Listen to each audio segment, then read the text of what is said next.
What's up? What's up?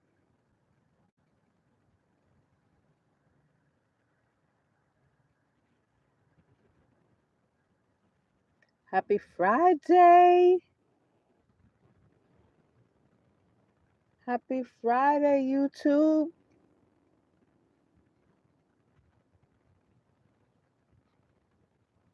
That's not what I'm looking for. Happy Friday. We made it. We made it to the end of the week. Now we got to get ready for the weekend. Now we got to get ready for the weekend.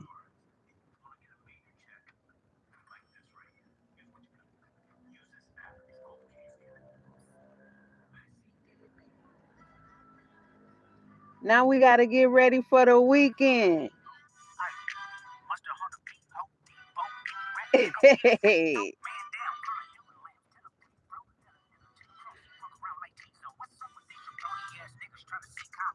So I know he removed the copyrights, but I don't want to take no risk. So I don't know who's on here, but I just want to say that I'm excited. I'm excited for my dinner tomorrow because y'all and people on my other social media accounts voted that I have to stay within $13 to make my meal. So here's why I did this. I did that because what's good, what's good, what's good. I did that because I want to challenge myself. I want to make something that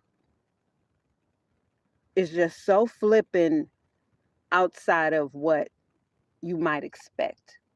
You know what I mean? You feel me? So, $13 is a lot to spend just for me, especially being a carnivore. But the thing about it is, I typically do like to make things that will last me more than just that night. So that's why I selected the prices that I did. I was kind of, because here's the thing, I was like, if $5 win, that's really going to be a challenge because $5, although I know I could make it work, it's still, that would have been a good challenge. So I think $13 is a good challenge as well because it, it just is. It just is. I'm really glad that $20 didn't win. I know I put it, but I'm so glad because that would just be too easy. And then I'm not looking at it as easy. What I'm looking at is the levels of creativity that's required with the different dollar amounts. I don't know if anybody feels me on that, but that's the way my mind is working. Especially considering there aren't any side dishes, there aren't any carbs. It's just complete carnivore. So, yeah. Yeah. I'm looking forward to that. I'm looking forward to it. Um yeah, that's all I got to say about that. I'm looking forward to it. I really would love to find. I kind of want some bison. I'm kind of having a taste for some bison. I was craving lamb, so I had my lamb. Today was my third day eating lamb. I'm really good. I'm really good. I love lamb. I love lamb. I do like goat better. Lamb is better for my blood type than goat is, which is really unfortunate because I really like goat better. I think I understand why. I'm just glad to be my blood type. Let me tell you, I'm just glad to have as much stomach acid as I have to be able to eat all the red meat that I can stand. Do you hear me? I love it. I love it. So, um, yeah, I don't know. I don't know. It's going to be a challenge. So, that's what I'm looking for. That's what I'm looking for, and that's what I'm looking forward to because that's what life is about. So, I don't know who been paying attention. I don't know what kind of hip hop heads y'all are, but I'm such a hip hopper. Like I've been all into this. I've been all into this. What's good? What's good? I've been all into this beef. So I'm talking about the Kendrick and Drake beef. I've been all into it. So that's my jam. I'm a B girl going back to 1986. Okay. So it's going to be the background, the backdrop for what I cook and shit like that. So yeah, stay tuned. Stay tuned. If anybody see this replay or if anybody's on here that is subscribed to my channel and that voted, thank you. I appreciate that. This is going to be fun. That might be something I do every so often because I have fun even just putting the poll up. I have fun with that. And I appreciate everybody who engaged across all my social media platforms. But it will be a full video coming of what I cook. So make sure you turn your notifications on for that. Subscribe if you're not, because yes, it will be a full video. Speaking of videos, let me just say, um, with the space that I'm in right now, um, where my stove is and the way I set up my stove when I set up my kitchen, I don't have a whole lot of space to set up my camera and to film. Well, my phone, I don't actually have a camera yet. um, so I just do my best to get the angles that I can get and do as much as I can do. Some things I do have to hold it in order for you to see. So um, I just do my best in the filming and in the editing to make it look decent. You know what I mean? Um, so yeah, that's just that. Like I don't have any space, or not the space. I don't have the equipment. That's more so what it is. I don't yet have the equipment to set my camera up high on things or anything like that. Anything like that. So yeah, like I said, I just do what I can with the angles that I'm able to get. And I have this here. I need to get a real tripod. What is this? Oh, hold on. Hold on. So I have this.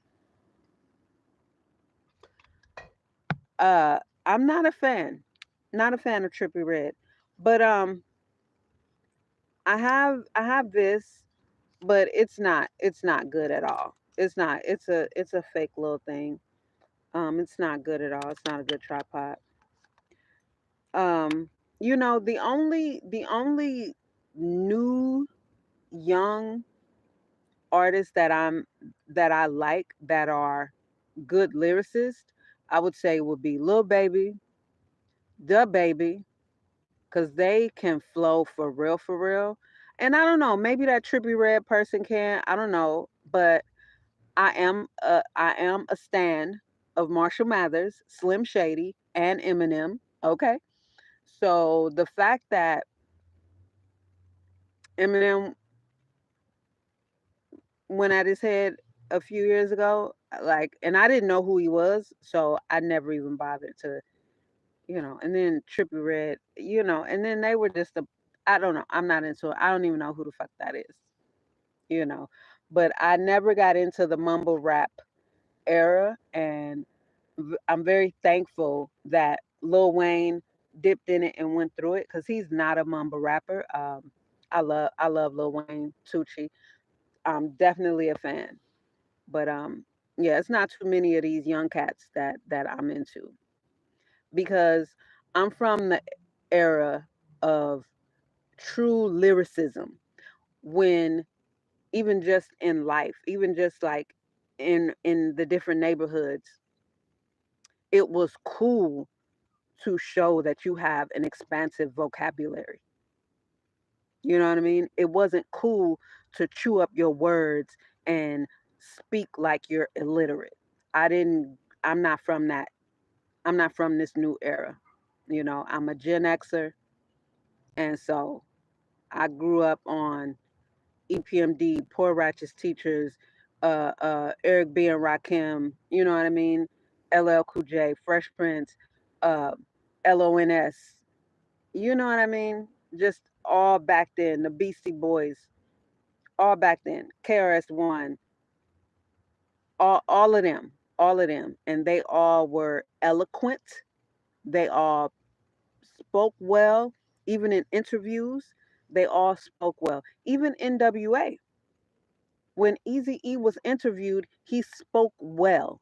He enunciated well because they still had to do business. You know, they were businessmen. So I'm from that generation. I don't know who the hell Trippy Red is. I'm not into what's the dude name with all them umpteen baby daddies, grown as hell, sound like a fucking idiot little boy. Future. Not into Future. Not into Future. Um, I thought Sierra was dating way down. Even back then, I was like, she's dating all the way down. Like, why would you date down so far? Not into Future. He just sounds ignorant. Ignorant. He just says the most ignorant things that I could never find myself bopping to. So, yeah, I don't have any opinion on that besides the fact that I don't even know who it is. I couldn't even name you a Trippy Red song or lyric, you know? And for real, I don't really know off the top of my head any the baby songs. I really like his freestyles. I like his freestyles. Um, when I hear, and I probably like his features more than his own songs, whereas Lil Baby, I like Lil Baby. I like Lil Baby. I like his songs, his albums. I like Lil Baby. Yeah. And Lil Baby, um, I feel like Lil Baby levels up some features that he's on. He's like a Lil Wayne, you know, he will level up some features that he's on. Yeah. And he definitely bodied Drake. He definitely bodied Drake on that song that they had a few years ago. That's for sure. That's for sure. Yeah, I like Lil Baby. And Lil Baby got some sense. He got sense. I mean, he don't he did an interview quite a few years ago with what's that dude name? I can't stand him on the Breakfast Club. I think it is Charmaine. Charmaine the goddess. He's such a bitch to me. But he did an interview with him and was like, I don't like interviews. I don't even like to talk. I mean, I can't talk. And that's true. He has gotten better though. He's gotten better at speaking, but you know, he could rap. He could definitely rap. So yeah, I've been into this beef, you know. Drake deserves it. Drake deserves to get his ass handed to him the way Kendrick is handing it to him. And I'm here for it. And that's what I'm gonna be uh bumping tomorrow as I'm cooking, you know. That's what I'm gonna be jamming as I'm cooking. I'm gonna be in here vibing out with my $13 meal. Straight up vibing all the way out with my $13 meal. So is that I don't know if y'all into hip hop. I am.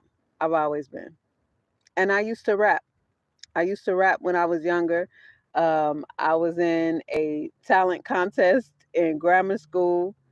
I rapped into high school. Even into my early 20s, I was still rapping, doing freestyles. Yeah, I used to rap for real. So that's just, you know, I'm a B girl. I'm a B girl. That's my generation. So that's what we did. That's what we did. I just like I never wanted to be a rapper. It's just what I used to do because that was the thing to do. And I used to hang with a lot of well, not hang with, but a lot of my homeboys were five percenters. And I was also an avid reader, and I always had dictionaries and thesauruses and the Encyclopedia Britannica. I love knowledge. I love information. I'm a student of life and learning. I love to know. I'm well versed in a lot of different areas because I read and I study, and like scripture says, study to show thyself approved. So I study a lot of different things about life and the world and things that I'm interested in. So, that's how I get down. That's how I live my life. Even still now. And I'm about to be 50. I'm about to be 50 in October. It's such a shame that Drake was born in October. Such a shame. Like he's such a disgrace to October. He's such a disgrace to the month, you know? So anyway, I just came on here to chit chat and holler at y'all for a little bit and really just to say thank you for everyone who voted on my poll. To say thank you for that. I don't know if anybody has any ideas of meat, but I'm so, I just like I don't eat turkey, I don't eat chicken. Uh I stopped eating pork 30 something years ago. It's not an animal that I would eat. And I don't eat seafood. So, yeah. And ironically enough, although in scripture, I'm going to say this for myself, I'm not supposed to eat pork per the dietary laws in scripture. Even for my blood type O, it says to avoid pork. I found that very interesting. I found that very interesting. Like I said, I haven't eaten it in over 30 years. But I found that very interesting that even per my blood type, that is not an animal that I should eat. So no worries there. I won't ever eat it. I haven't eaten it in 30 years. What's good? What's good? What's good? So yeah, that's not a problem. But shrimp, no seafood at all. I do eat certain fish. I know I'm not gonna have taste for, but I don't know. I don't know. I don't know. I might do a surf and turf. That's possible. And here's the thing. I'm carnivore, right? So my intention with this challenge is to, as I'm cooking and making my video, I do want to include in the video ideas of how you can make it a full meal. Because, like I said, I'm extremely creative, even when I cook. So, I do want to put out some ideas of what could be paired with it, what you could do alongside it or with it or whatever. So, yeah, just expect the unexpected. Like I said, expect the unexpected. It's gonna be dope. Since I mentioned it, I just might do a surf and turf, but I don't know. As it stands right now, I don't have a taste for fish. I don't have a taste for any fish. Um, and I'm going to just shop at the grocery store. I'm going to just get my meat from the grocery store in my own selective way, the way I do. Because if anybody, especially those who voted, if anybody voted the way that they voted with the intentions themselves of possibly getting ideas or wanting to recreate it, I don't want to shop somewhere like at the butcher and get a amazing price on the meats that I get just in case somebody doesn't have that type of access. So I'm just gonna go to the grocery store, to Ralph's, and we just gonna do it like that, you know, just so it's on an even playing field, just in case. I don't know what anyone's intentions were, but just in case, because when I make cooking videos, I want to get back into that, especially when I was in the mansion, when I would make my cooking videos and I had a whole series, Cooking in the Mansion. My whole purpose was to really give people ideas of what they could recreate or even just, you know, make what I made. So I know I haven't done that so much in here. And like I say, it's really how I have it set up in here. It's difficult to find a good camera angle. So it makes it a bit more difficult. So I just really do what I can because I don't have the same type of prep space as I did in the mansion. Although it was smaller in the mansion, I didn't have my passenger seat. I took out my passenger seat in my SUV. So that was my kitchen, my pantry, and I had um, like a box, a pantry built in, a box. So with the lid on it, I could set things on top of there, and it just all my space back here. It was easy for me to prep and set things up. So um, yeah, yeah. So I'm still working it out in here, and one thing I can say, as my channel continues to grow and my monetization continues to grow and my revenue continues to grow, then I'll be able to get the things that I need for filming, editing, and things like that. Because like in my head, I see all kind of dope angles and different things like that that I'm unable to do right now. But just bear with me. Keep rocking with your girl. Keep rocking with Lil Chateau, watching the videos, and I'll definitely get there, God willing. I will definitely get there. So, yeah, that's that. But my intention, as I was saying, is to make something that people will be able to recreate or get inspired from. I am an extremely creative cook. I'm extremely creative. So, and I like to layer my flavors. So again, just expect the unexpected. Is going to be phenomenal. It is going to be phenomenal. Um, whatever I don't use, just know that you can. Onions and bell peppers and whatever, all like this here and that there. Although I'm not using any of that, you absolutely can. You absolutely can. Because I won't be using any of that. I'll just be using flavors and you know, spices, the spices that are good for my blood type. So that's that. That's that. It's about to be a wrap. It definitely won't be like, oh girl, that's like, there's no flavor in this house. I'm not eating chicken with just salt and pepper. Baby, I don't blame you. I don't blame you because that sounds disgusting. Okay? That sounds disgusting. Bland ass chicken with just salt and pepper and onion powder. No, no, thank you, ma'am. So, anyway, I think that's really all I wanted. That's really all I wanted. I didn't have shit to talk about. I didn't have shit to talk about. I'm actually about to go to the store right now and get myself something to drink, and that's gonna be it. I'm still working on my journal. I'm still working on my journals, rather. Still working on my journals.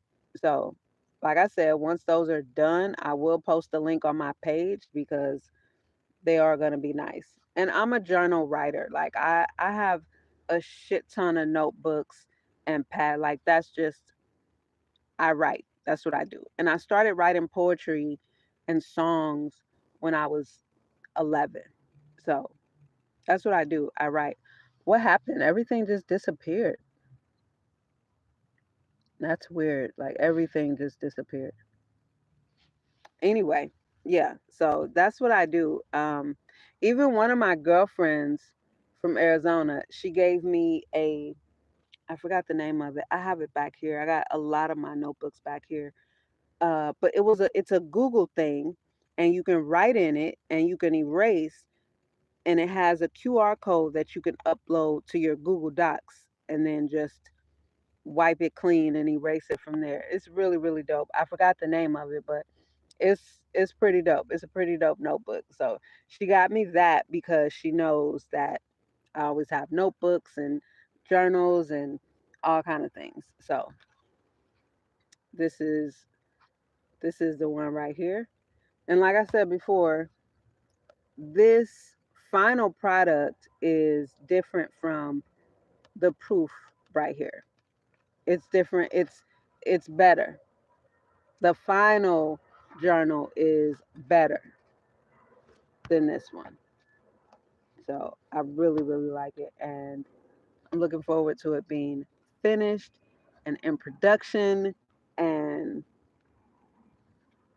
on the market for sale. So stay on the lookout for that. I'm gonna post it on my page and check that out. And also to anybody subscribe to my page, y'all go check out my merch. Go check out the My Creative Nomad Life merch. Check out my store and just now I had a hard time getting things loaded to where it shows on my YouTube channel, but when you go to the store, like when you go to the through the link on my profile and you go to my merch store, then you'll be able to see what's there. So, yeah, check that out. Go check it out. Go check it out. Go check it out. Go check it out. As soon as, because for those who really watch my channel and really rock with me, y'all know that now all my everything is in my um, content creator mode. I'm in full content creator mode. So I'm not taking any new clients. And my client that I've had for over 2 years, we like my hours with them are pretty much down to nothing. Like I said, they may call me once every couple of months. So I don't have any outside active income at this point, and I'm not trying to build up any because all of my time and all of my focus is on my content creation and getting my journals out there. So I don't need anything distracting me and taking my time away from that, right? So, but as soon, especially now that my page is monetized, as soon as I am able, I'll be y'all gonna see me wearing my own shirts so that y'all can see them and I can really advertise them by wearing them. And more than likely, I'm gonna wear them mofos out. Do you hear me? More than likely, I'm gonna wear them out. So go check it out. Go check it out. It's a really, really easy and fashionable way to support the channel, along with just watching the videos, watching them all the way through. I've been thinking about that lately because we say that. I find myself saying that, and I see other channels that say that, watch the videos all the way through. And I was thinking about it a few days ago because the people that I'm subscribed to that I watch their videos all the way through. I watch their videos all the way through. I do have a good attention span.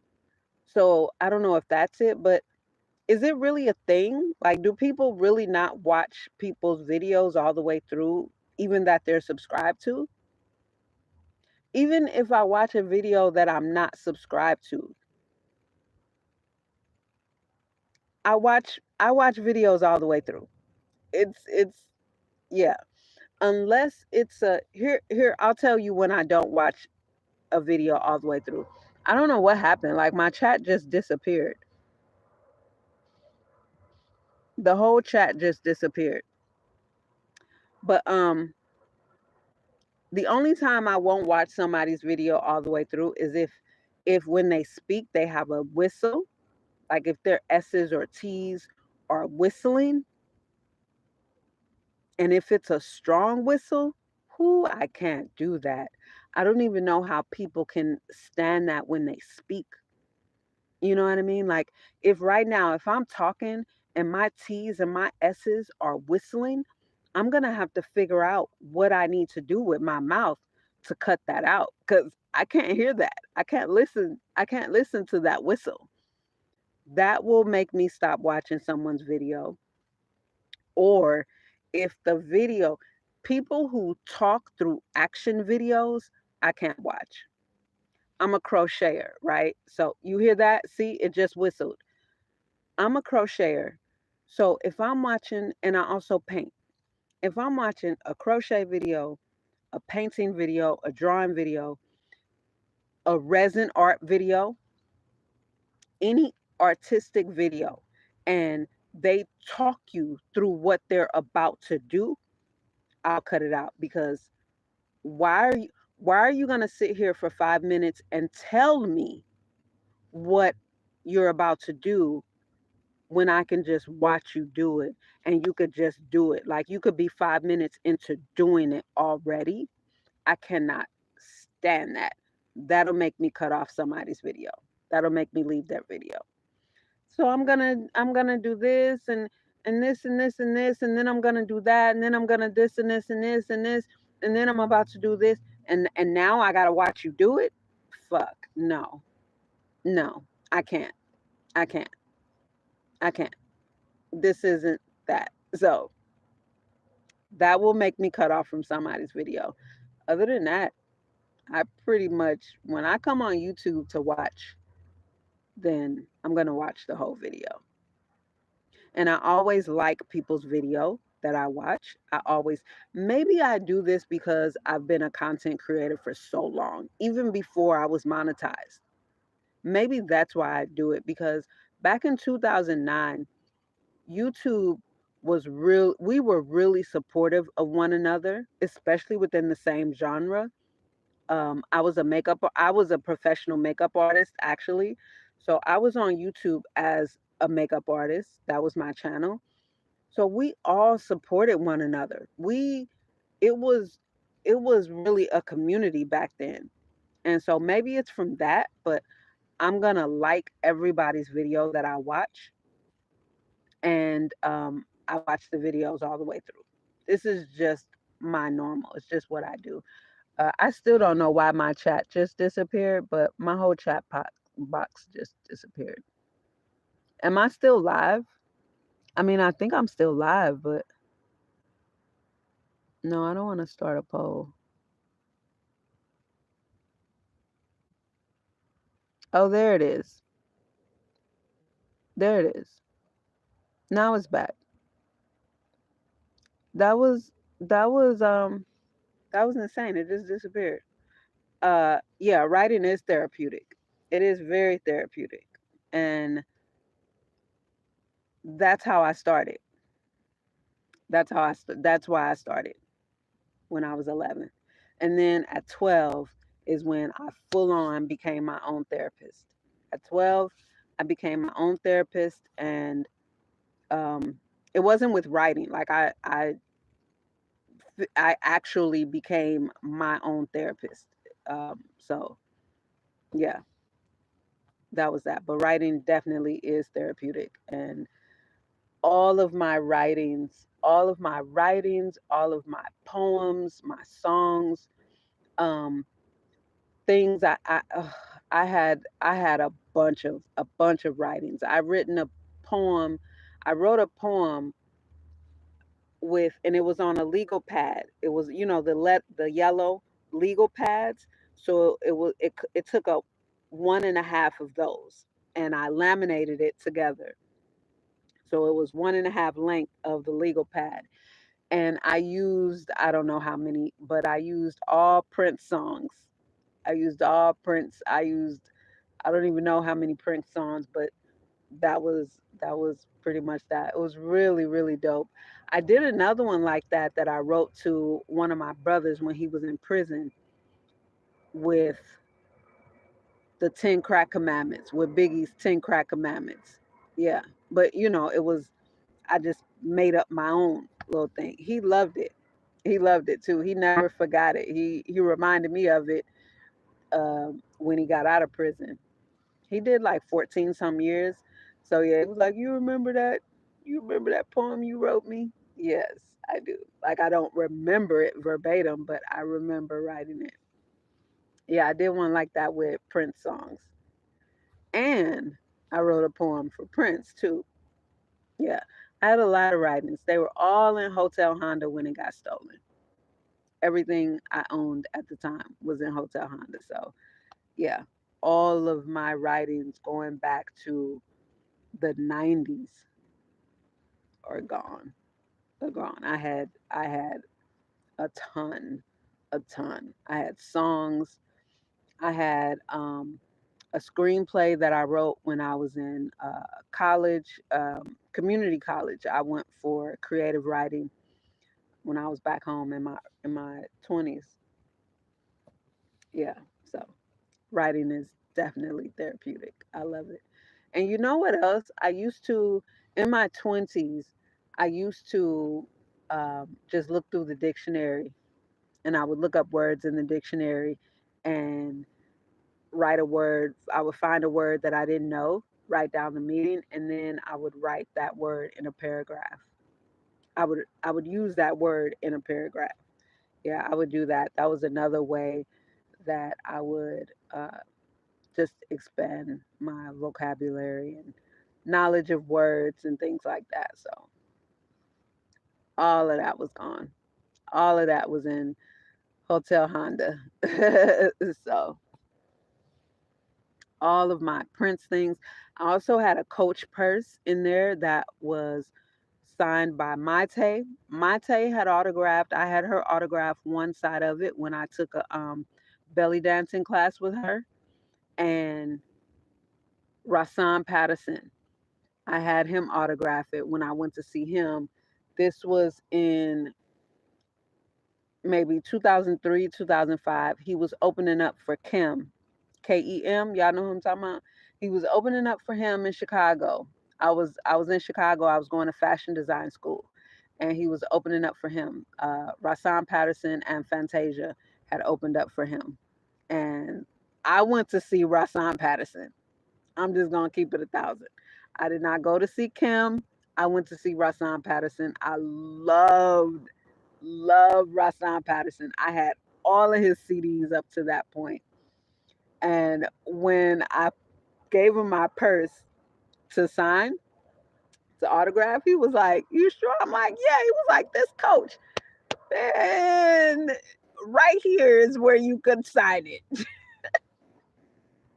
Right here, right here." And it was a little handbag, and it was just perfect. So one side had his autograph, the other side had Maite's autograph, and that got stolen also. That got stolen also. So yeah. Um, but nothing lasts forever. I don't sweat any material items at all. I didn't even sweat Hotel Honda when it was stolen. Didn't sweat it at all. So I don't trip off. I don't trip off material possessions. Things come, things go. I've had a lot of shit, and I can't say that I've ever had nothing. I've always had a lot of stuff. I've always had everything I needed. So yeah, I don't sweat anything. I don't sweat any material anything. And then I rotate things. I'm always donating my things. So it doesn't bother me at all. Not at all. Not one bit. Everyone in Arizona was like, "You need to call the police." I'm like, if they stole it, they need it more than me. And I wasn't in it at the time. I was sick. So that's how they were able to steal it. I wasn't in it. And I was like, apparently they need the ride more than I do. So, but after so many people were like, "You should go da, da, da, da, da." And you know what else? I used to keep my doors unlocked because it was a 97. I used to keep my doors unlocked. And the reason being, because I said if somebody try to steal it, I'd rather them just check the doors first instead of breaking my window. Please don't break the window. If you're going to steal it, steal it. Check the doors. They're unlocked. But don't just break the window first, you know? So when someone broke my window here in broad daylight while I was at the store, I was like, and then it was just an act of vandalism. They didn't break in, they didn't open the door, they didn't take anything out of here. They just broke my window. I was like, my heart sank when I saw it and I saw that glass. I was like, oh, why would somebody do this? That's the only thing I could say. Why would somebody do this? Why would I was like, what would make somebody do this? Why would somebody do this? But there's so many junkies out here in Orange County, and just even at that 99-cent store, like there was a junkie right there asleep on the in the parking lot on the pavement, and I'm just like, this was just reckless vandalism. But having that window shattered, and that was over $200. That's what I'm talking about. Like, don't break my window. So in Hotel Honda, I just used to keep my doors unlocked. I always kept my doors unlocked because if you're gonna steal it, but don't break my window. Don't let me come out to a broken window. So it was cool. It was cool. They did end up finding the dude, finding the car somewhere. It was I didn't even I was so unresponsive. Like, I don't care. That's done. Like, that's done. That's just how I view things. That's just how I live. I don't everything comes. Everything comes. So I'm so unbothered. I'm so unbothered. When I tell you I'm so unfuckwittable, I'm so unmoved by this physical shit. I'm so unmoved by it. I really, really am. That is not just lip service. I'm not moved by any of this because it all comes back. It all comes back, all of it. So everything that happens is meant to happen, and it's gonna happen. I don't believe in coincidences. I don't believe in happenstance. I never have. From the time I was a little girl, everything happens for a reason, and everything has a lesson built within it. Everything. I told my son, and I tell people, my grandmother taught me about death by dying. My grandmother died in the bedroom right next to me, and that's how I learned about death. I was 9 years old. I understood what was going on. I understood what was happening. Um, and I understood from just being who I am and being a seer that death is a natural part of life. From the moment we come out of that womb, the days are being counted. From that moment, you know what I mean? And so I don't even see death the same way as most people do. And I was telling my son that because he, like, my kids are really nothing like me because the level of discipline and structure, it takes work, and they just don't want to put in that work to be that way. So they view death the way the majority of society does, and they take it real hard. And I just don't see it that way because it's natural. It's a natural part of life. And I comprehend the fact that being present, which is why I'm present, which is why I don't take the present moment for granted. I don't take people for granted that I love, because I'm not guaranteed to see you tomorrow. When you go to the store, I'm not guaranteed to see you when you come back. I might not be here, you might not make it back. Like, I understand that every moment is precious and every next moment is not promised. So I live with full gratitude in every present moment that I have full breath. So I never feel, um, I don't feel sad about death. if I can be honest. I just don't feel sad about it, you know. And then I've had a garden, and I have plants. Even with my plants, when new leaves come in, old leaves die off. I see it with my plants. That's just life. It's just life, and I enjoy life thoroughly. I enjoy life to the fullest, So, don't we? Like even spider, some of the little new babies I put down into the soil so that they can root themselves to make it fuller. And as they're getting bigger and as the roots are getting stronger and bigger, um, some of the older plants attached to the mother are dying off as I'm watching the baby plants get bigger, because I still have those connected to the mother. I haven't cut that stem from the mother yet. Not until they get a little bit, like this one here.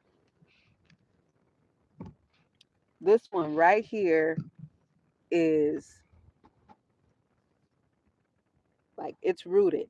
It's rooted in there. The the leaves are getting longer, you know, but I still have it. Oh, did it? Oh, you know what? I don't see the it looks like it detached itself. And that's what I was hoping it do. I've never had a spider plant before. And I've had this one 3 years now, almost 3 years. And it's my first time tucking the babies down in there. When I was in the mansion, I ended up cutting them all off. But yeah, this is my first time doing that. So let me just make sure. Yeah. Yep. So the stem, it detached itself. Um, oh wait, no, here it is. Here it is. Here it is. Yeah, it's rooted down in there. Here it is. It's still attached. So I'm gonna cut that off. Now this one, there's one right here that I want to, looks like the roots are, yeah, the roots definitely need something to attach to. But anyway, my whole point is, as life cycle, energy transfers. It doesn't die.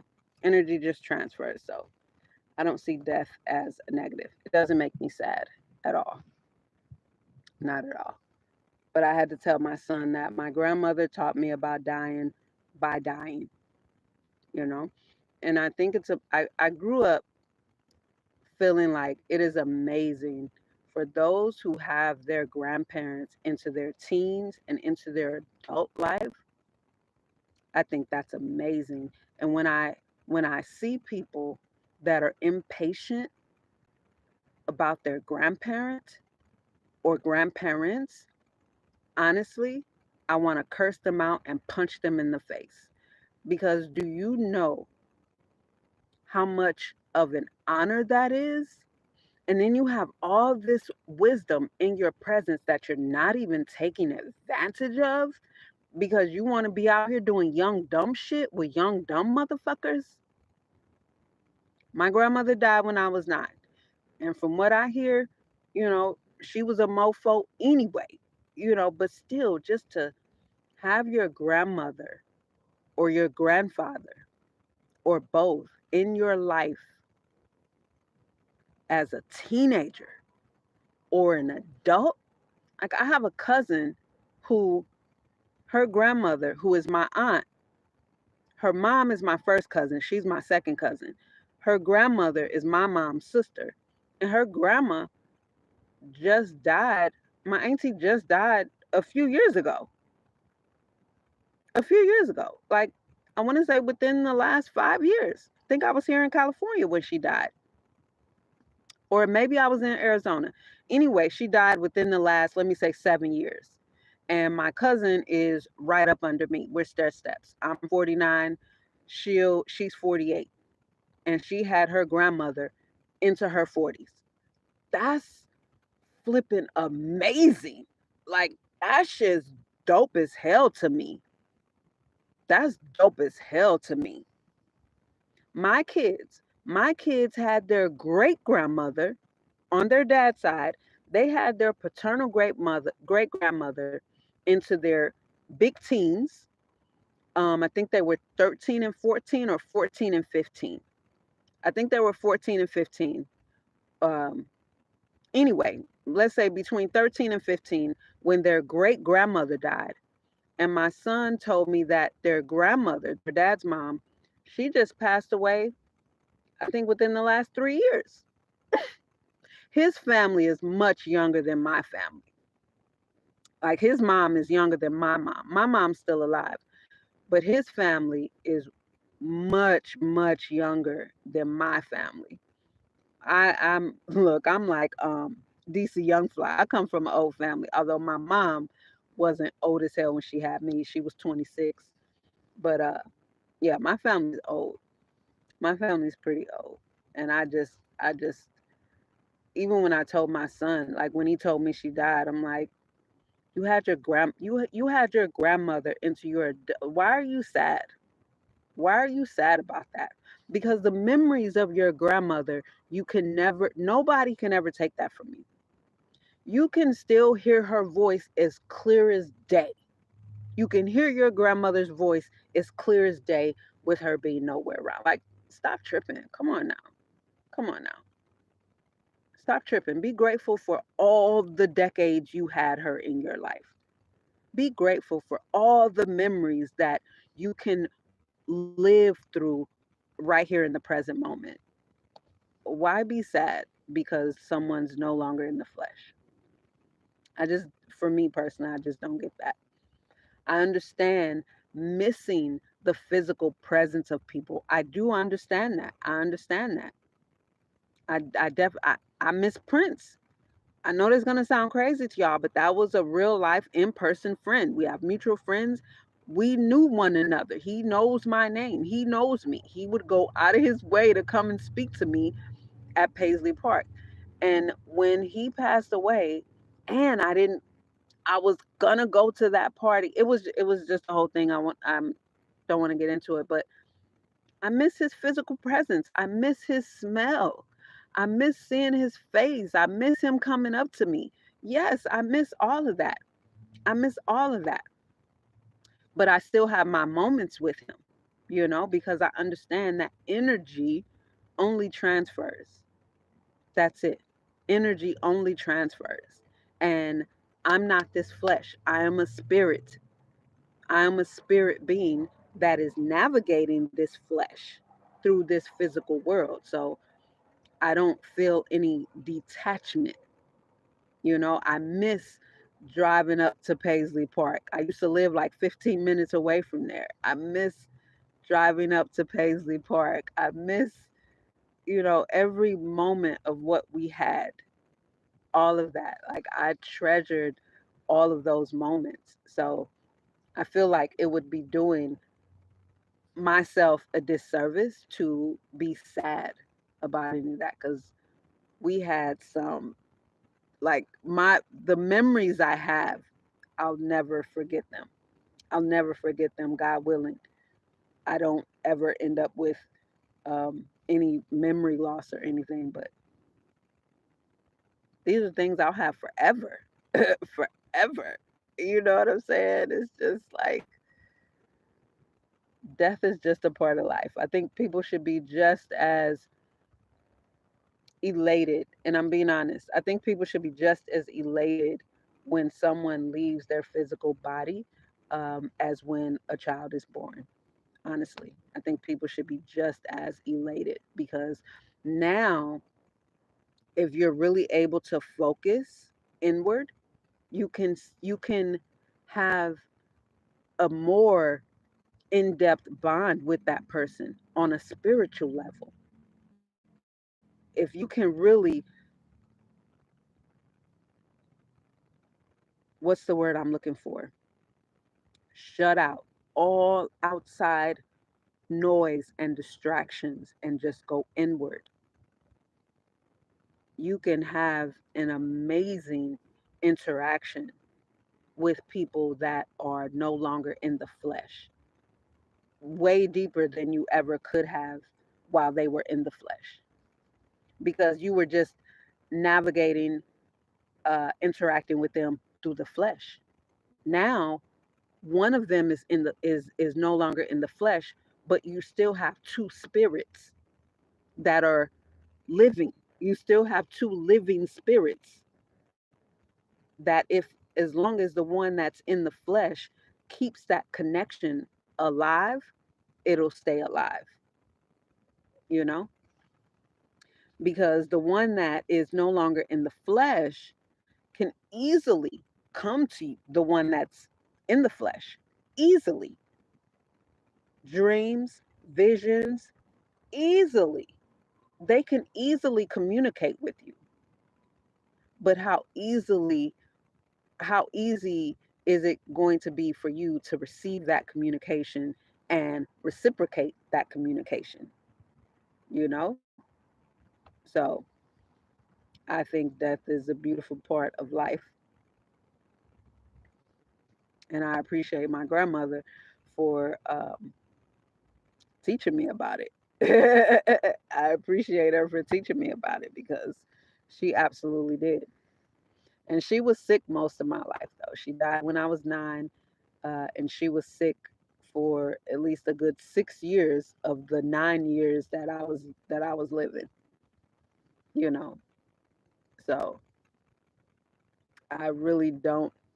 I never got to know my grandmother. I never got to know her, but I still got some funny ass memories of her from them few little years. Because I was a hard headed little child that did whatever the hell I wanted to do, and she didn't play, boy. She knew how much I loved being outside. And the funniest family stories, let me act a fool. Let me not come in when she called me, which I didn't. 3 o'clock in the afternoon, I'm in my pajamas. And the family just used to crack up about that. My cousins would come over, like the one I was just telling you about. Her mom would bring her over, and I'm already in my pajamas, and they just would start cracking.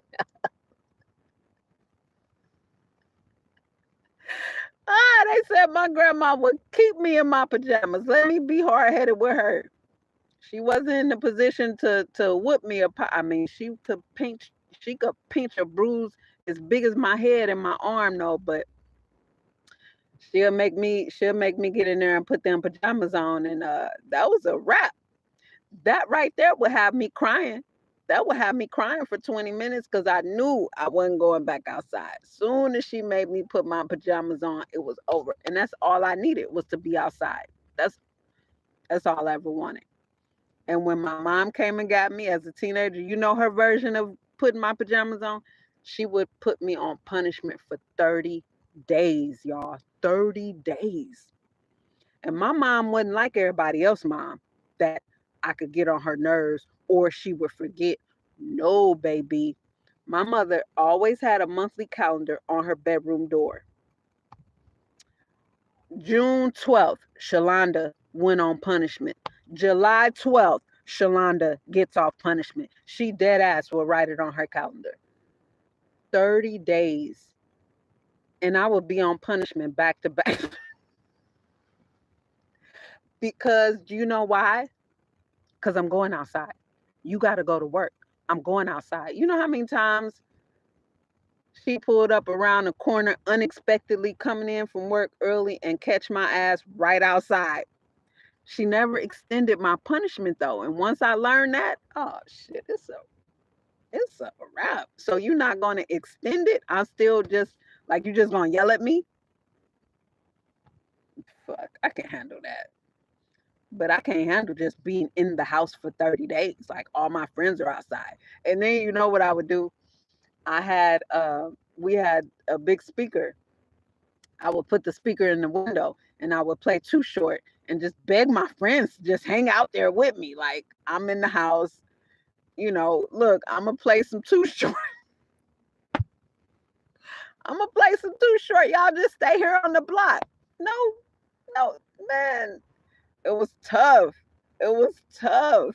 It was tough, man. 30 days.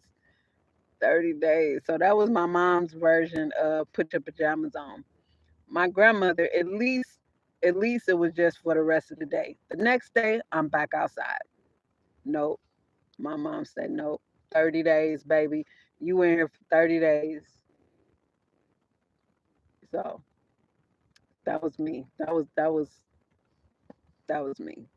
And even my mom, I think, cause she's getting older.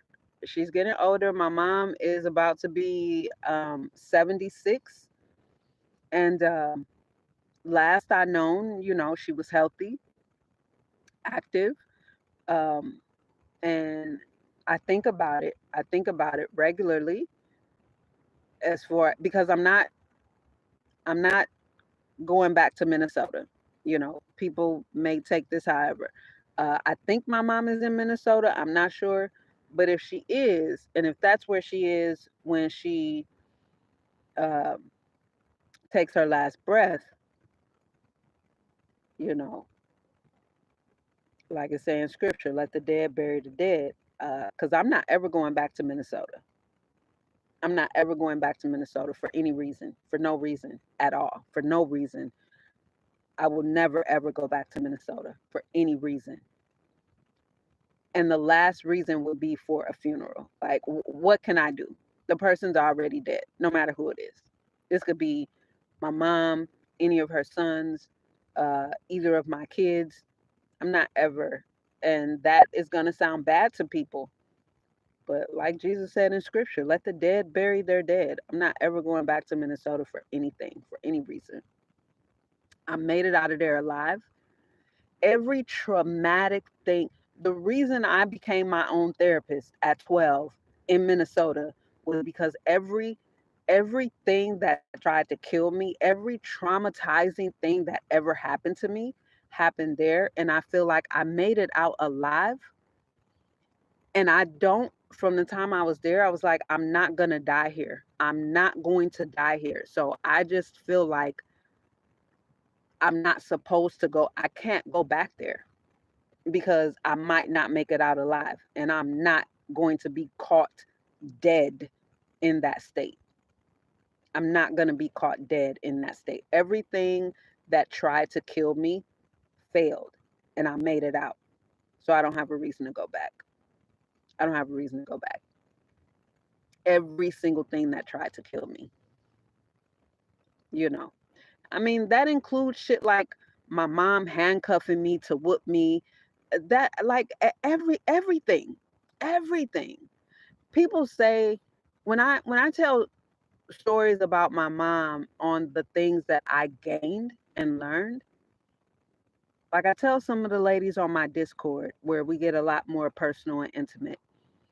And they're like, "Man, it's dope that you had this." I said, "I make it sound dope because why focus on everything was a lesson. Like everything, even the things that I did not like that my mom did was a lesson for me because even at a young age, I was like, I would never do this. I'm not ever going to do this to my kids. I wouldn't ever be like this. I wouldn't ever. That was a good thing for me. But if I was to just talk about my upbringing, it, it, people would have a different view. They would have a different response about my mom. You know what I mean? But why do that? Because, like I say, I chose to fertilize her egg because that is the woman that I needed to train me. Her strength, her resilience, that no one else could have trained me. And I use that word, not raised, because that's what she did. But yeah, even she was one of the first people that I felt like was trying to kill me. And I'm like, you can't have me. You can't have me. Minnesota can't have me. Your sons can't have none of the shit that I experienced in Minnesota. I was going to allow it to kill me, to break me, or to make me a worse a bad person. And I made it out alive. I'm not. ever going back to Minnesota for no reason. So I've drawn my line in the sand, and that's just that. That's just that. And again, like in scripture, when Jesus was calling the people to come with him, oh, well, let me go bury my father and I'll be right here. Let the dead bury the dead. Oh, let me go, be with my wife. We just got married. Go. He didn't keep nobody. That's our free will. Go. If that's what you find most important, go do that. If that's what you find most important, go do that. I feel like continuing on in my purpose for being and my journey is the most important. Continuing to do what I am here to do is the most important to me. Not going and burying the dead. That's not important to me. That's not important to me at all. Least of all in a place that I made it out of alive. You know, like there's scripture where God commanded people, you leave this city, you pull your pants down and you leave this city with your ass out, just to show how forsaken that city is. You know what I mean? So I wouldn't ever go back. I wouldn't ever go back. And I have one auntie, the one that raised me in St. Louis. She's the only one whose funeral I'm going back to St. Louis for. I didn't go back for my other auntie, who I just told y'all I didn't go back for her funeral. I went back for one of my auntie's funeral in 2013, I think it was. But you know, I don't look back. I don't look back. I'm not preserving myself in the past. Cuz like that's the whole message right behind Lot's wife. When God says she turned into a pillar of salt. What does salt do? Salt is, along with flavoring, food, it enhances the flavor, but salt preserves. Salt can preserve food, meats, different things, right? So to say that Lot's wife looked back and she was turned into a pillar of salt, that means she chose to keep looking back in the past, living in the past. This is where you get depression. She chose to keep herself in the past, in those moments, in, oh, her life that was back then. I choose not to. I choose not to because there's so much ahead of me that I don't know, that I'm excited for, that I'm preparing for in the present. And if it's in God's will for me to experience all of that, I got to stay focused forward on that. I don't have the luxury of looking back. I don't have the luxury of being depressed about anything, any memories from the past. I don't have the luxuries of that. The only memories I want to conjure up from the past are memories that are going to make me smile, memories that are going to bring up this joyous feeling so that I can keep reminding myself of what I want to feel in the present. So I conjure up these feelings in the present, but I don't have an interest in focusing on anything that's going to make me sad or make me zone out into a negative space. That's just not a part of where I am in my journey. It's not even an effort for me.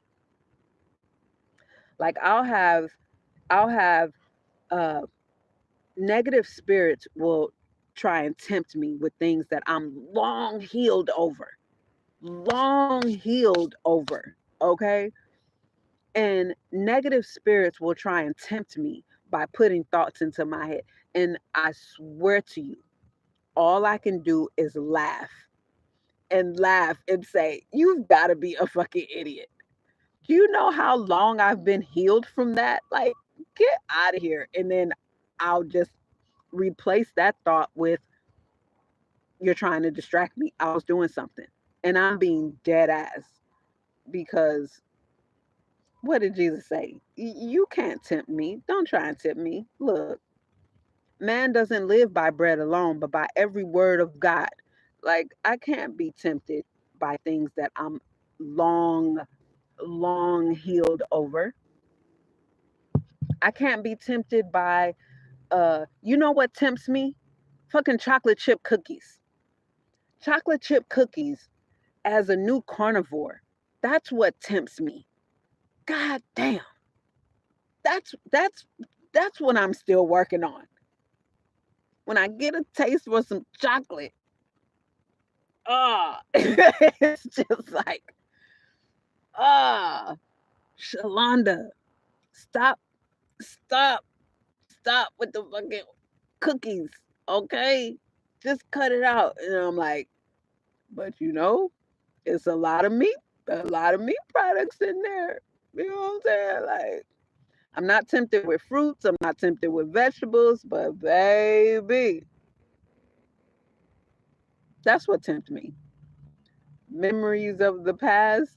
That shit's laughable to me. Dead ass. So yeah, I just, I love the present moment. Um, I love life. I really, really do. I really do. I love life. I love my life. I love my life. And I love navigating the flesh. Absolutely love navigating through this flesh. Um, and conquering things and overcoming. I love that. Like, that don't get y'all off. That don't get y'all off. Y'all don't love that. I love that. I love overcoming challenges. I dead ass. I love when I have challenges. It's a part of life. And I love it because I'm so resilient and I do not accept defeat. And I'm competitive. And more than competitive, I'm creative. So I feel like I'm not about to compete. I'm just going to create and dominate, and dominate at my pace. I'm not in competition with anybody. I'm not in a race with anybody. And that's just it. In my lane, I'm winning. In my lane, I am winning. I'm number one in my lane. That's all that matters to me. I don't care what's going on in the lane to my right. I don't give a shit what's going on in the lane to my left. It has zero to do with Shalonda Elise. You know what got to do with Shalonda Elise? Shalonda Elise and what's going on in my lane. Nobody's in my lane but me. So I'm dominating in my lane. You know what I'm saying? Like, I'm winning in my lane. I'm number one in my lane. That's all that matters to me. That's all that matters to me. And what I mean by that is I'm not depressed or anxious.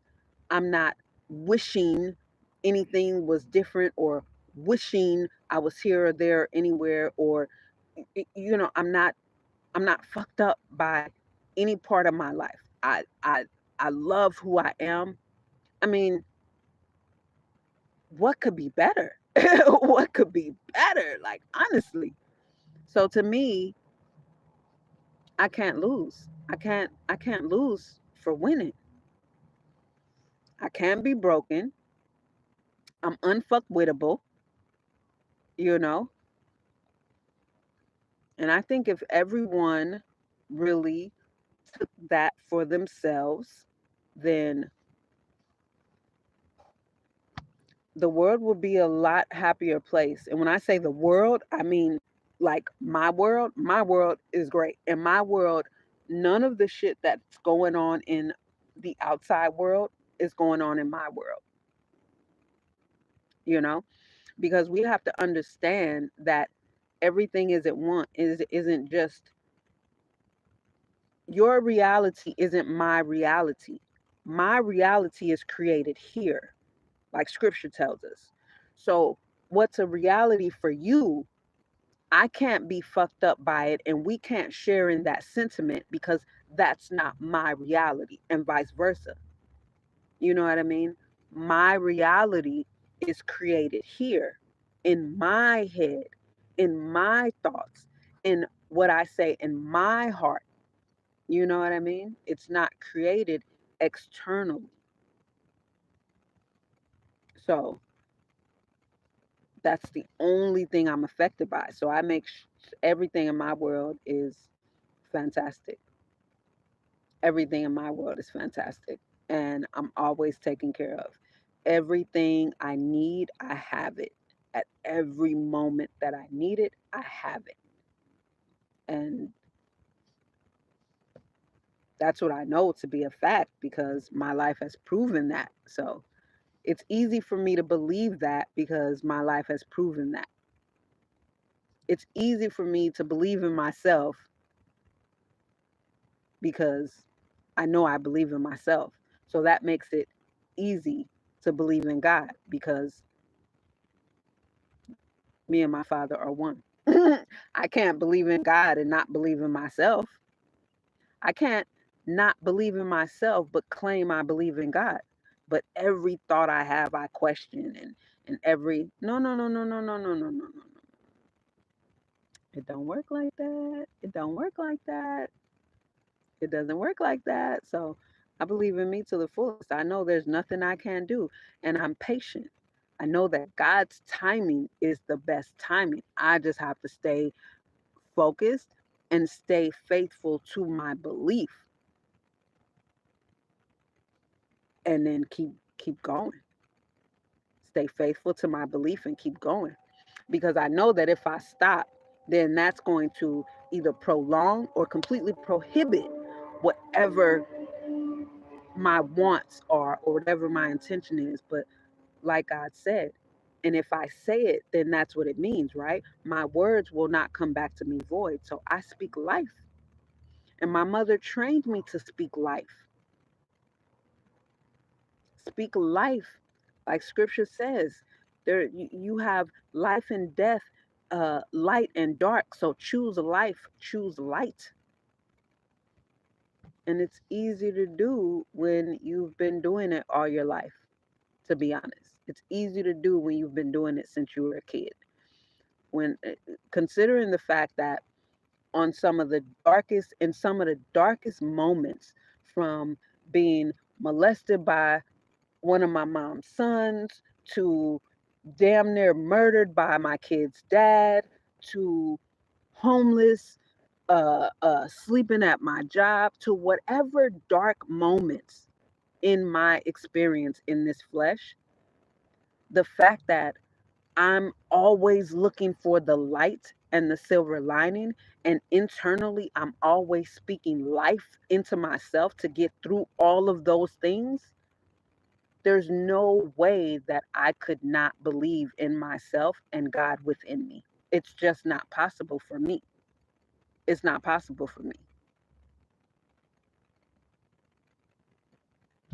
It's just not possible because choosing life and speaking life and choosing light and searching for the light, like I told my daughter, there's always a silver lining. Every dark night has a silver lining.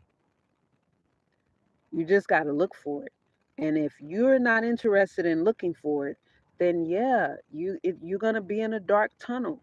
But all you got to do is look the other way. Look the other way. And you got the sun shining over the horizon. You got a clear mountain view. But you want to stay looking this way at the wall in the cave. All right, it's a choice. It's a choice because you could easily turn your head, change your mind, replace that negative thought with a positive one. This is this is these are choices, you know? And when we choose death and darkness, we really can't complain or blame anyone other than ourselves because we're making that choice deliberately and consciously. You're awake making this choice. So, yeah, that's how I've always lived my life. And I think navigating this flesh and allowing God in the physical to see what I see and navigate through this physical, it's an experience to me that is inexplainable. Like this experience in the flesh cannot be replaced. And it's an experience that no one else has. The angels don't have this experience and they're jealous of it. If you know scripture, the jinn, the jinn don't have this experience of experiencing this physical world through the physical flesh. Only we have this experience.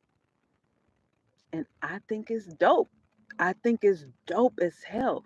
We get to engage with other spirit beings in the physical. We get to feel this experience in the physical in all of its manifestations. That's that's a one of a kind experience. So I couldn't imagine mourning and being so sad because someone spirit being left their flesh, you know? One thing that used to make me, I will say sad because I was so young, was the fact that I didn't really know my grandmother. But when my mom came and got me, because I wasn't living with my mom for all them 9 years of my life, I didn't know her. I didn't really know her. But when my grandmother died and she came and got me and took me to Minnesota, I used to try and channel my grandmother's energy. I didn't know her well enough because she was sick for 6 years. From the time I was 3, she was sick and she was bedridden. So I didn't really know her, but I would talk to her and try and channel, her energy and just get comfort from her. But for her being sick pretty much all of my life at that point, that was really, really difficult to do because we never had any actual conversations with her being sick. And I didn't know her. And that I felt I felt that was unfortunate. Even at 9 years old, I felt, well, I can't say I knew, but I felt that that was really unfortunate.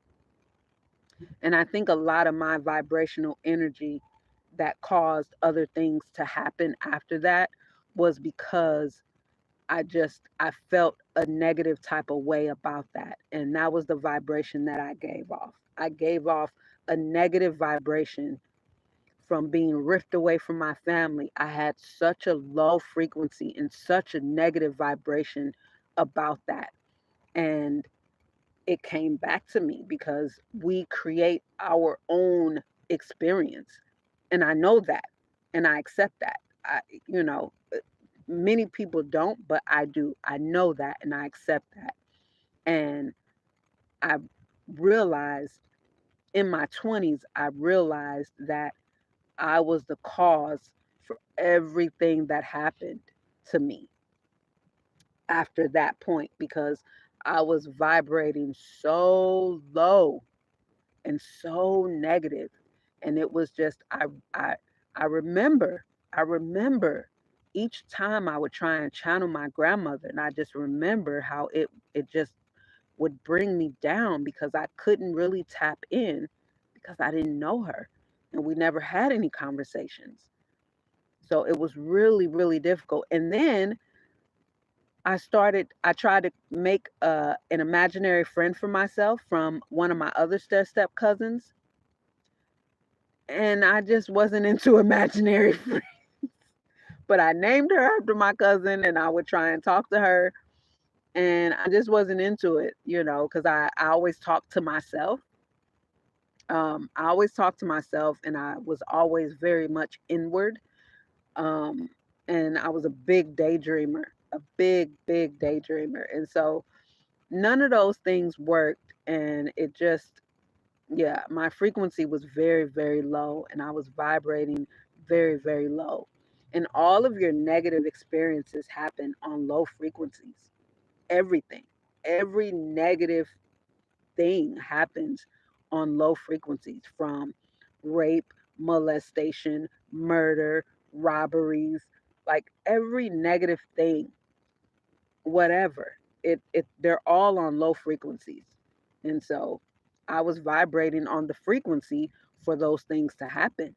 And so of course, everything in the universe is giving me what I'm vibrating on.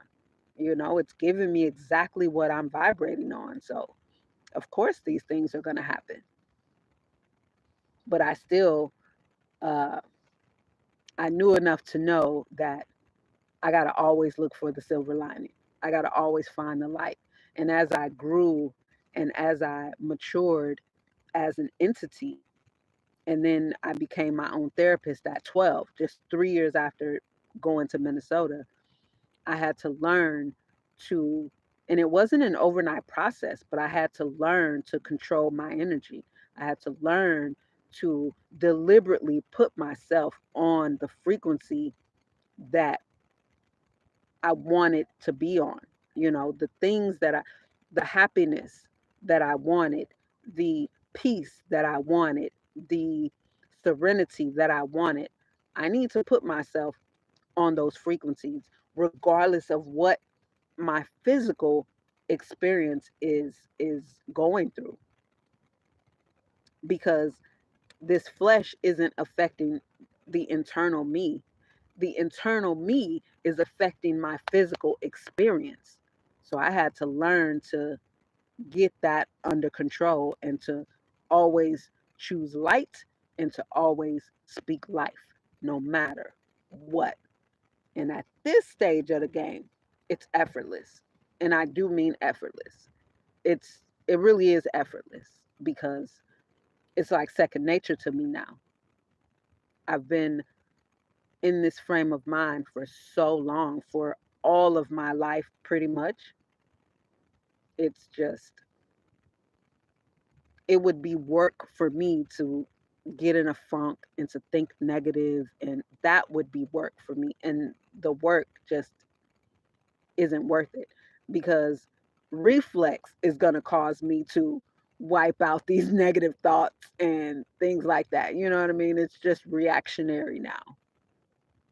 So I genuinely mean it when I say life is worth living. Life is amazing.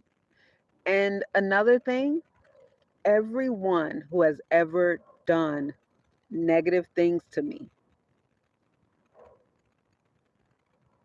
God has allowed me to see his vengeance being repaid on them.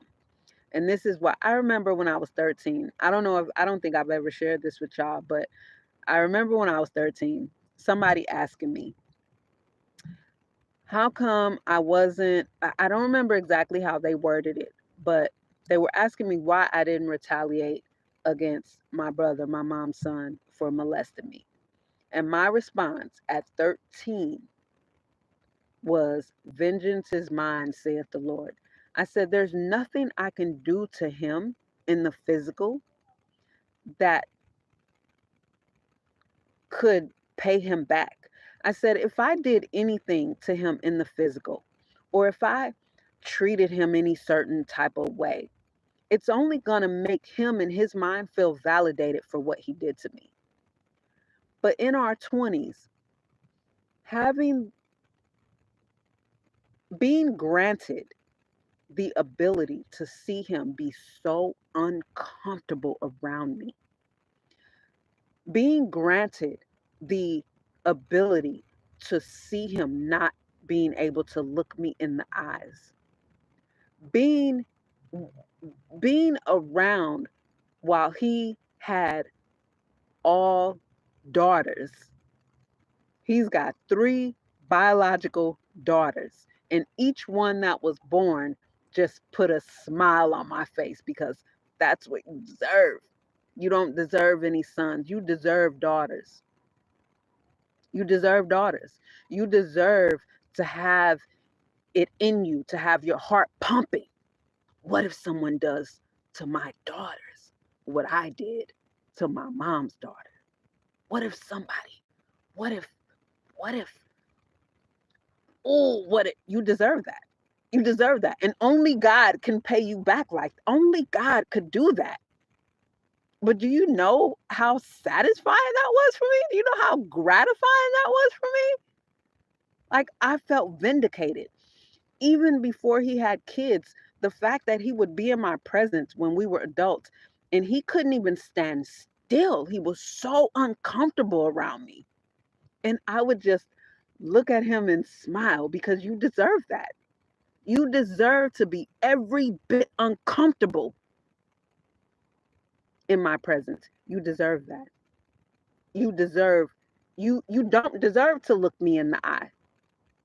So that's why you can't look me in the eye now that we're adults. You don't deserve to look me in the eyes. But only God can do that. Only God can do that. So what could I do? But at 13, that was my response. And that's how I started my response. Vengeance is mine, saith the Lord. What am I going to do to him? What am I going to do with him that's not going to make him feel validated for everything he did? Nothing. Nothing. That's why I didn't do anything. And my mom has her own vengeance because she wasn't innocent either. So, it's just like I say on my social media pages, control the controllables. And the only thing in this world, on this planet, in this universe that you can control is you, your energy, your thoughts, your mind, what you say, what you do, and how you feel. Not your kids, not your spouse, not your parent, not your siblings, hell, not even your damn pet. The only one in this world that you can control is you. And that's powerful to me. So that's what I learned at a young age that I need to control. Because if I don't, and I continue to be on these low frequencies where every negative thing that I don't want to experience happens, it's going to continue to happen to me. So, and that's why I'm never scared living in a vehicle. I don't live on that frequency of fear. I I I just don't. It's not even. People used to ask me that when I was in the Mercedes mansion. Oh my God, when my Instagram page just started blowing up. That was the main question I got. Aren't you scared of this? Aren't you scared of that? Aren't you? No, no, I'm not. I'm not. And no matter what kind of scenarios you want to type out that I'm not going to read, because once I see you're writing this whole low vibrational negative death scenario, I'm not going to read that. Why would I read that? Why would I read, like, wow, what an imagination? But you can't imagine anything positively grand, but you can imagine something so horribly negative. Like that's got to be a hell of a cage to live in. I don't live in fear of anything because nobody's getting off this ride in the flesh. Nobody's getting off this ride in the flesh. So I'm going to live. I'm going to live. That's it. And I'm going to choose life. And God protects me from everything. And when it's my time, nothing or no one can grant me not another millisecond. When it's my time, it's my time. And all the fear in the world isn't going to give you one more minute. So, what the fuck am I afraid of? Why be afraid of anything? And that's my reality. That's my reality, baby, okay? And with that reality, I live comfortably. I live very comfortably. And I don't put myself in dumbass situations. People may call this a dumbass situation, but this is just my lifestyle. This is just my lifestyle right here. You know what I mean? When I was married and lived in an apartment, someone broke into our apartment at like 2 o'clock in the morning. You know what I mean? When my mom and I lived in a duplex, someone broke into there. Like, someone broke into homes that we live in.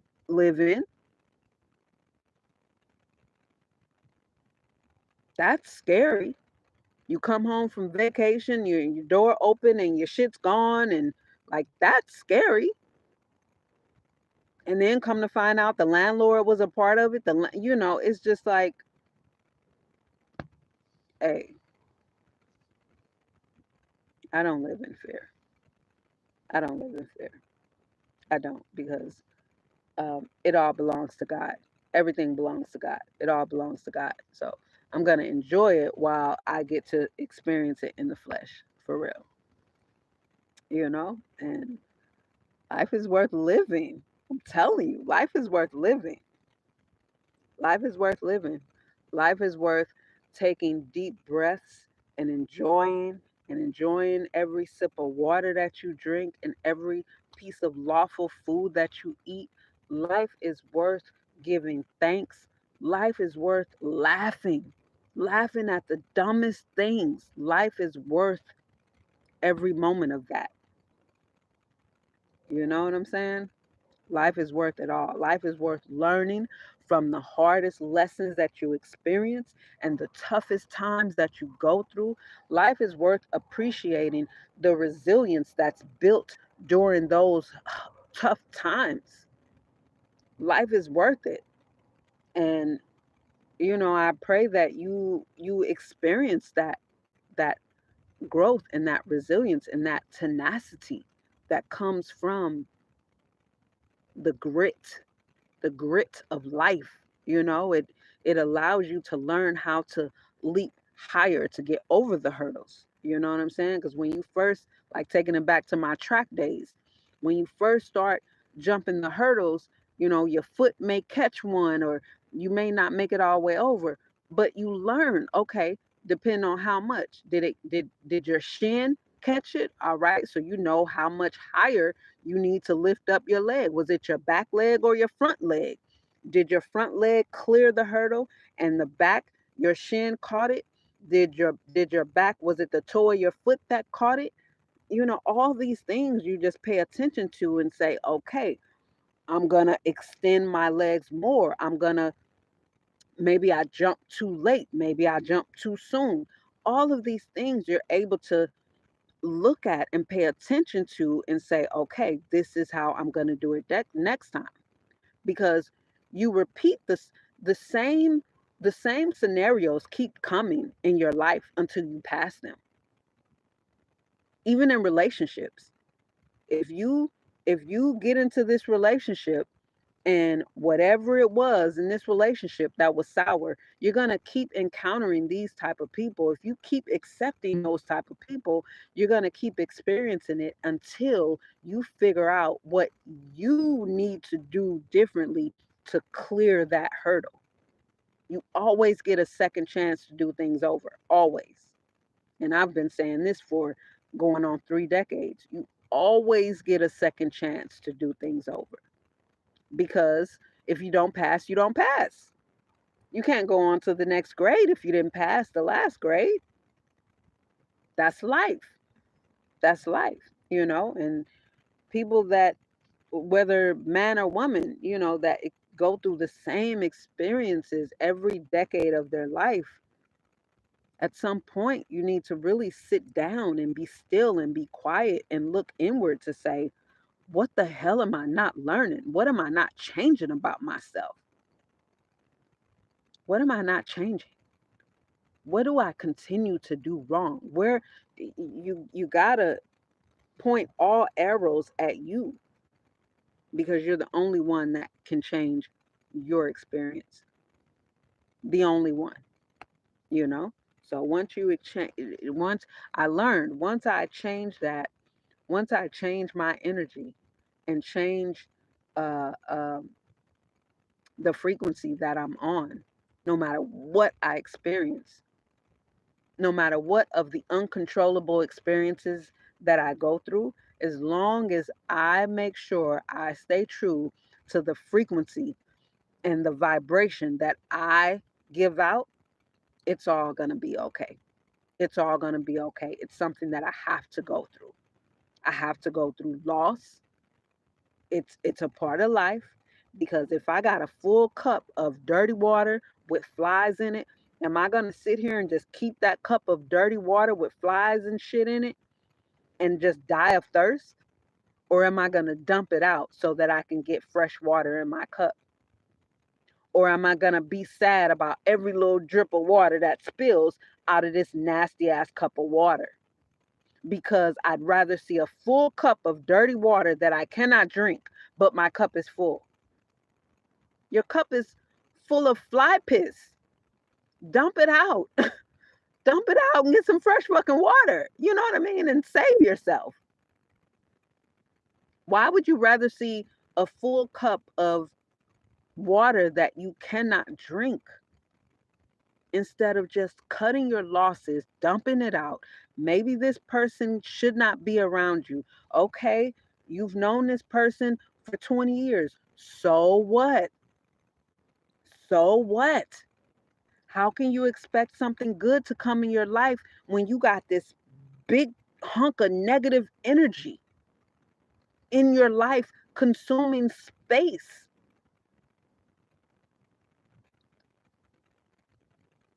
It's not going to happen. It's not going to happen.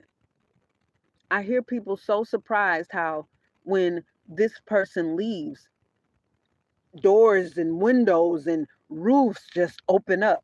Well, yeah, you knew that was negative energy right there, and you knew that it was consuming a big chunk of the space that you have. So, sometimes we won't get rid of it soon enough. So, yeah, absolutely. God will remove things out of your life if He's trying to push you in this direction.